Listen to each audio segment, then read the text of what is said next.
Ciao a tutti i videoamatori e tutte le videoamatrici di Deprogram, il primo ed unico canale di deprogrammazione mentale in italiano, anche se in verità non esistono in nessun'altra lingua. Servitevi un tè, un caffè, una tisana, mettetevi comodi nella vostra poltrona preferita, allacciate bene le cinture di sicurezza perché oggi torniamo ad unire un pochettino i puntini. Lo sport ufficiale di Deprogram. Vi invito da subito, nel caso che non l'hai ancora fatto, a iscriverti al canale YouTube, al canale Telegram, che sono quasi arrivato a 1000 iscritti.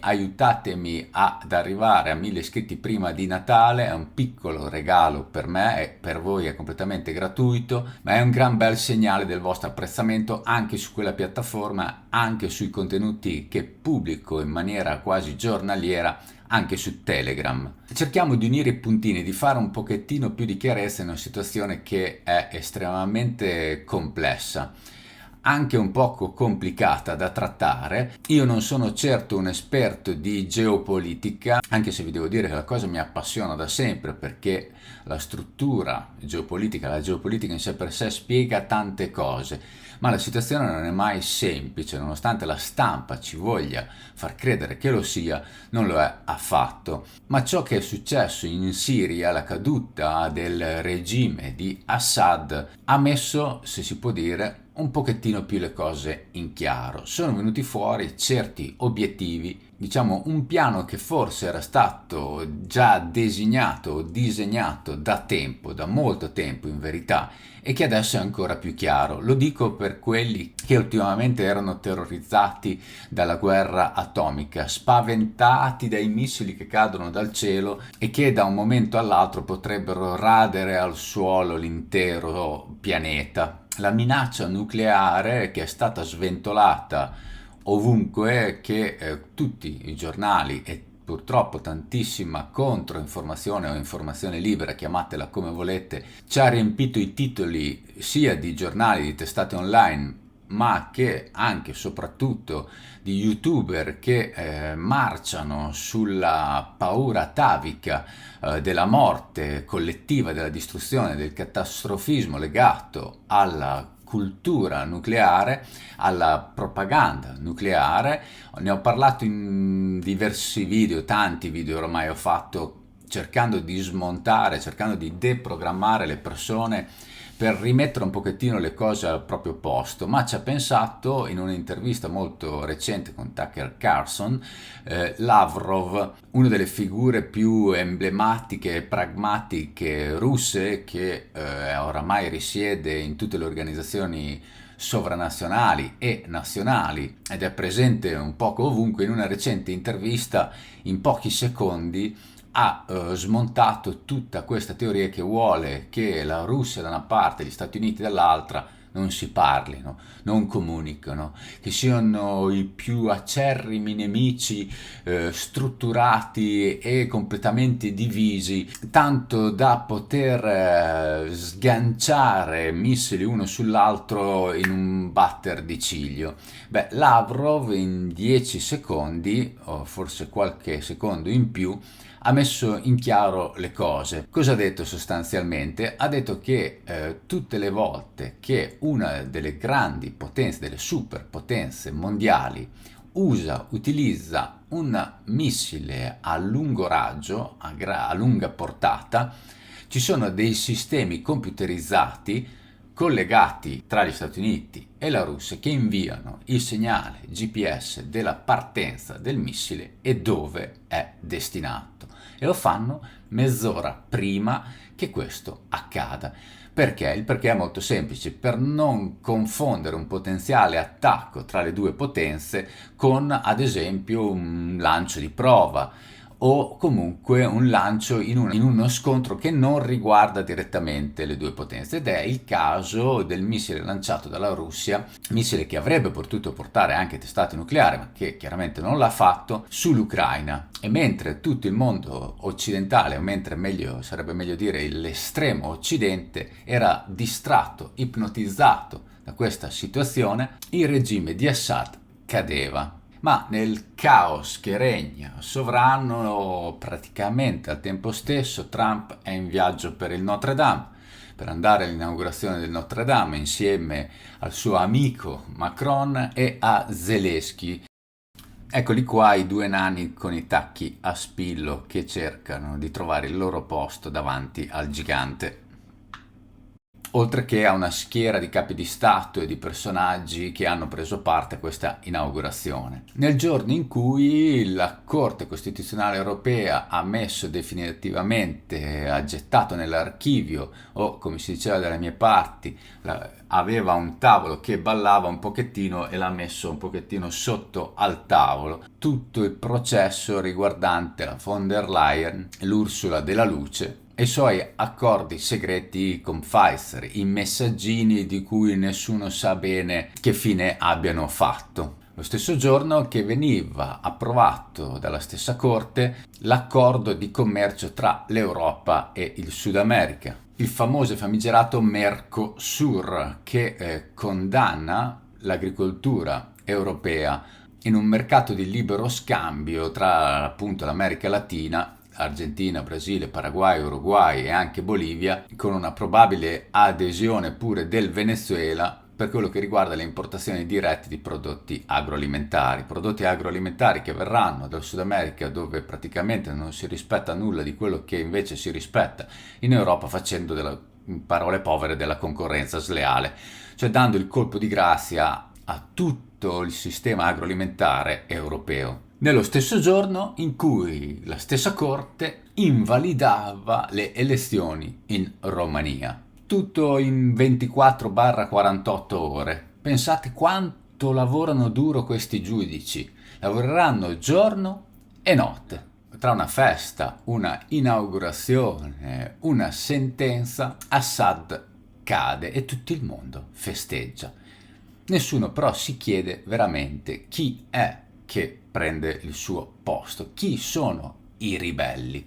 Ma in verità la risposta è un po' nascosta tra le righe, neanche tanto in verità nascosta tra le righe. L'Ansia infatti è talmente preoccupata, l'Ansia è l'Agenzia Nazionale della Stampa Igienica Associata, ci dice che l'aereo su cui sarebbe partito, sarebbe sempre con condizionale di precauzione, Assad da Damasco, è scomparso nei radar dopo qualche minuto di volo. Lo riportano i media israeliani che, guarda caso, loro sono un po' dappertutto, sanno sempre le cose prima che succedano, citando il Reuters, altri che sanno sempre le cose prima che succedano, anche quando non succedono, e ci parla di mistero. Ci sono alte probabilità che sia morto nell'incidente aereo, sottolineano fonti siriane, quindi abbiamo capito che questa notizia viene dai media israeliani che citano Reuters, che sottolineano le fonti siriane. Ci mancava, me l'ha detto mio cugino. Mi sembra un po' di leggere il New York Times quando parla di fonti interne o dei sondaggi che davano Kamala vincitrice.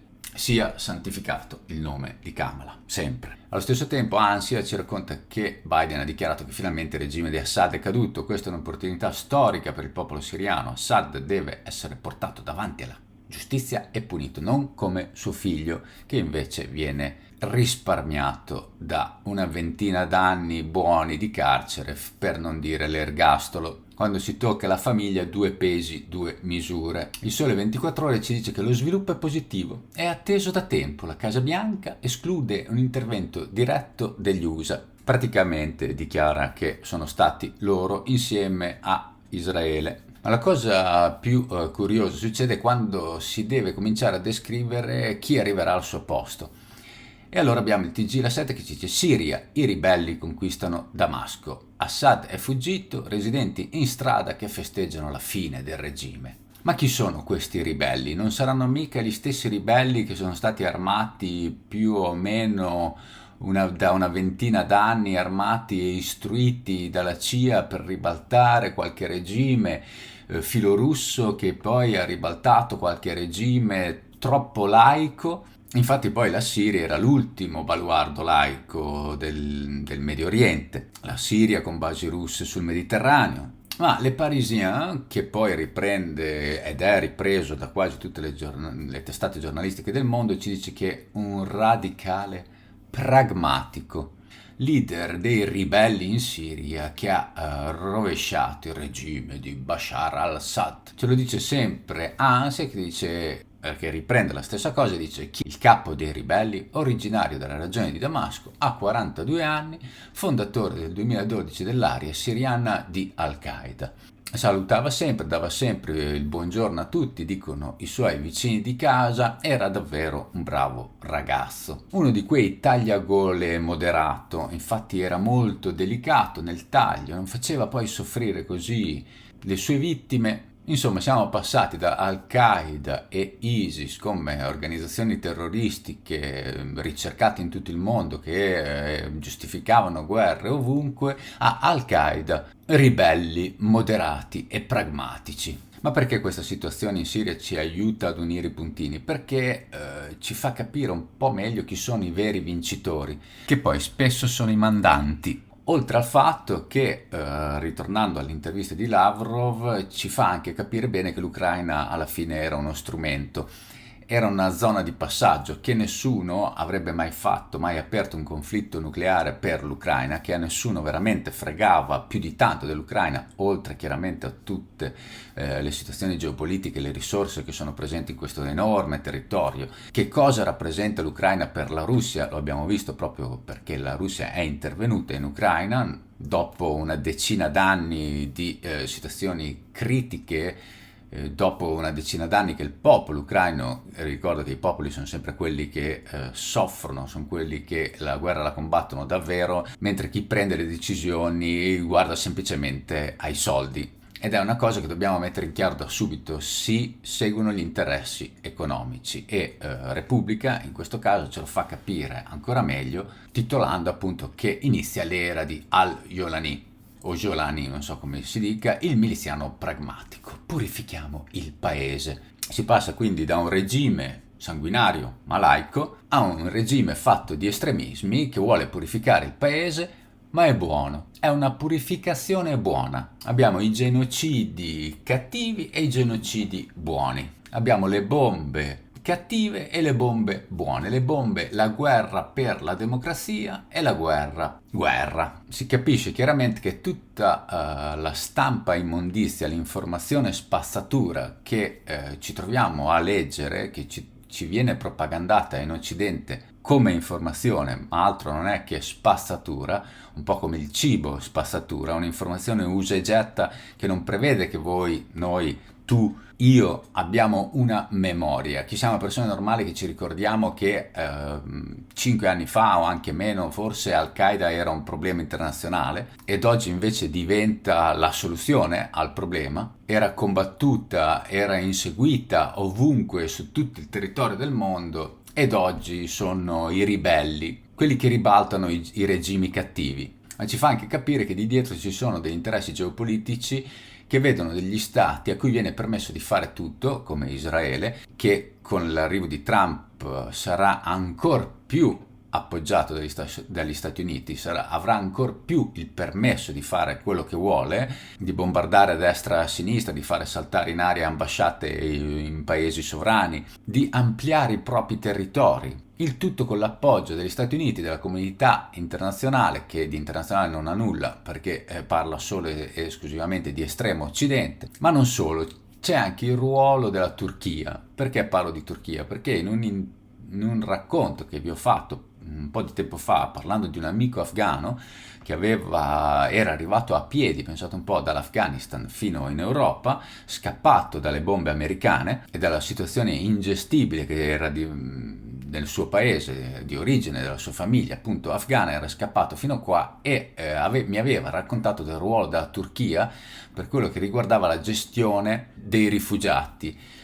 E in questo caso pensate che in Turchia vi sono 3 milioni di rifugiati siriani. In questa situazione capite bene che Erdogan ha in mano una carta enorme, una carta con cui può ricattare l'Europa, perché può dire: ve li spedisco a voi, apro i cancelli, vi arrivano 3 milioni di siriani perché io non li voglio più, visto che adesso la situazione è ottima, è tutto tornato alla perfezione, non c'è più il cattivo Assad, ma ci sono i buoni di Al-Qaeda, quindi o li rispediamo a casa o ve li rispedisco in Europa. Raccontato tutto a un popolo di ipnotizzati, di pesci rossi, che non si ricorda neanche quello che ha letto un mese fa o un anno fa o 5 anni fa nel giornale. Vi ricordo che la memoria del pesce rosso è più o meno di 4,5 secondi. Esemplare la situazione che ha del tragicomico all'inaugurazione del Notre Dame, quando arriva Trump e arriva Musk, ma Trump diciamo è arrivato molto più in pompa magna, accolto da Macron con una stretta di mano che ha dell'inverosimile, dove i due si sono praticamente stretti la mano fino a quasi arrivare al contatto fisico.